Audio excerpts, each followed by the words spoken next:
Online Video Games here, and if you haven't watched DSP's video, this is a video response review to DSP's video, which is called DSP's Game of the Year Awards 2011 number 5, and basically what he does in the series is he, I guess you could say, informs his audience of his top 10 favorite games of 2011. So this is a video response review to the video called DSP Game of the Year Awards 2011 number 5, and within this video he gave the game Dragon Age 2 an honorable mention, and I have Dragon Age 2, so I'm excited to play that, and that seems to be a game that should be an honorable mention. Why? Because Bioware games usually have a fantastic story mode where you could choose your own decisions that impact your own personal story within the game. You can usually customize your character within a Bioware game, such as in Dragon Age 2 or Mass Effect 2, where you choose your class and you can change your gear, and then you also have companion characters that can aid you in your journey. So it's a very exciting adventure, which reminds me of some of the customization options in Kingdom Hearts. Just like in Kingdom Hearts, you could customize your weapons in a Bioware game such as Dragon Age 2. You could also customize your weapons. So let's get into the game that he gave his number 5 year of the award for 2011 to, and this game is called Legend of Zelda Skyward Sword. Now, I personally completely disagree with this, and I watched this Hateful Truths episode as well, and I also made a video response review, so you can watch that as well, which further explains my opinion of the game and how I think his score is completely unrealistic, and it does not truly reflect the nature of the game. Now, the Skyward Sword is an exclusive game for the Wii, and there are many, many problems with it. Now, the biggest problem is it has turbo controls. The Wii Motion Plus control is very inaccurate and imprecise, or inaccurate and imprecise. I think it's inaccurate and imprecise.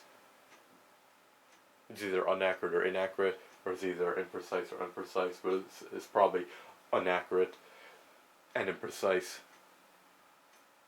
Anyway, so how the Wii Motion Plus controller non-accurate? When you're trying to execute specific moves, you have to shake the Wii remote a specific way, and it does not always respond to your, I guess you could say, your shaking correctly. For example, when you play a video game, every time you tap A with the controller, that's going to execute the action that A would execute. But if you have to shake the Wii remote a specific way when you play Wii games such as Skyward Sword, and does not recognize or detect your shake, in addition to the shaking feeling awkward,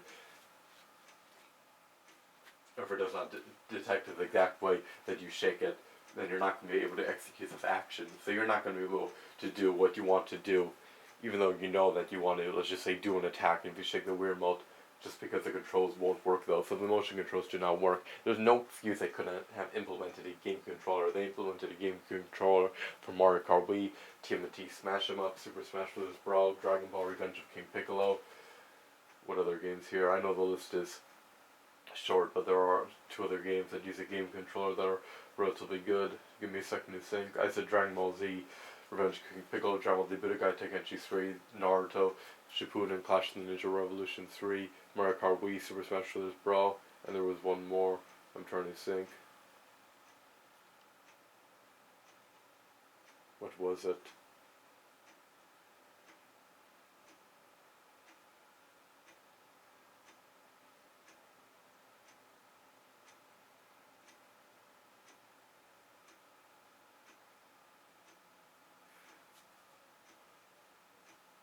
I'm curious. I'm going to open my game case. This question needs to be answered.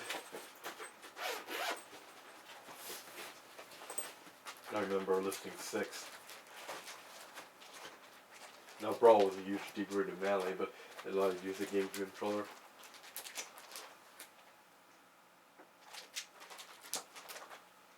Oh, 2 more actually. We can list 7. Tatsunoko versus Capcom. That's another one. There's 6. That wasn't the one though.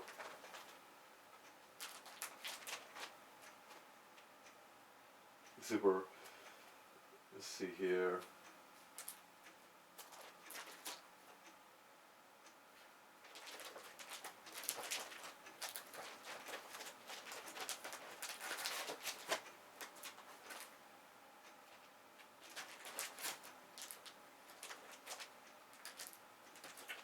GoldenEye 007 and the Super Mario All-Stars.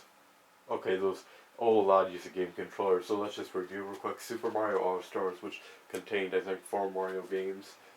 TMNT Smash 'em Up, GoldenEye 007, Dragon Ball Revenge of King Piccolo, Naruto, Shippuden, Clash of Ninja Revolution 3, Tatsunoko vs. Capcom, Super Smash Bros. Brawl, Mario Kart Wii, Dragon Ball Z, Budokai Tenkaichi 3, and I think I said TMNT Smash 'em Up earlier.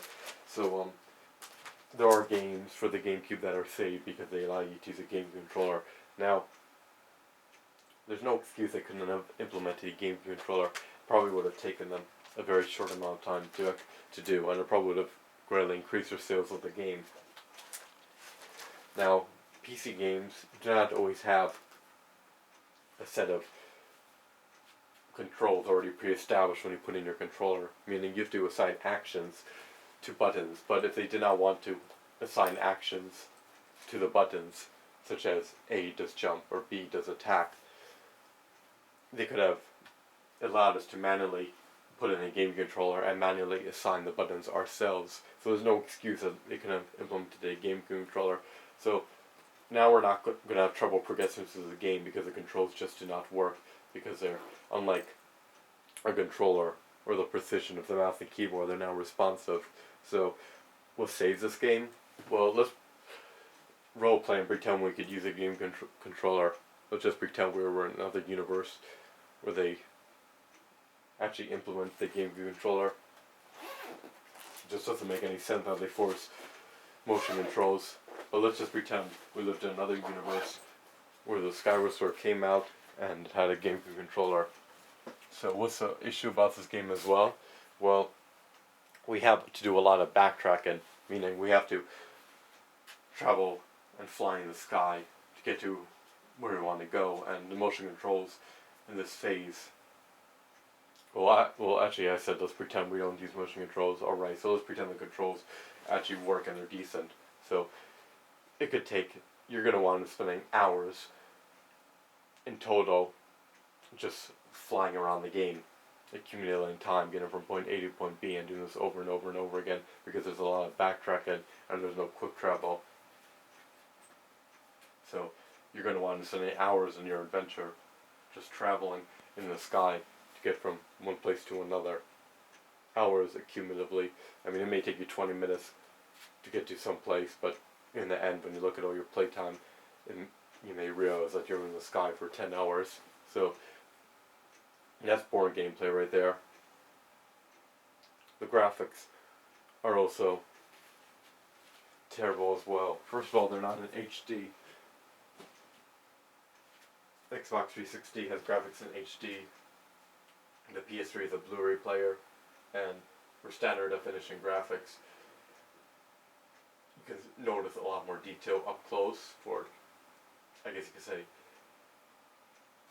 important characters in the series of the game, but when you look further away, you can tell that there's not as many pixels in the back, so there may be 2 or 3 pixels in the background in a specific spot, and in the front, the character in front of you has a lot more pixels, so it's an inconsistent look, meaning something in the front looks better than something in the back.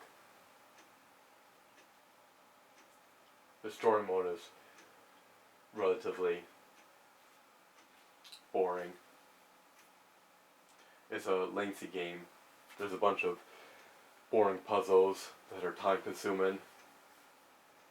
The gameplay is boring as well.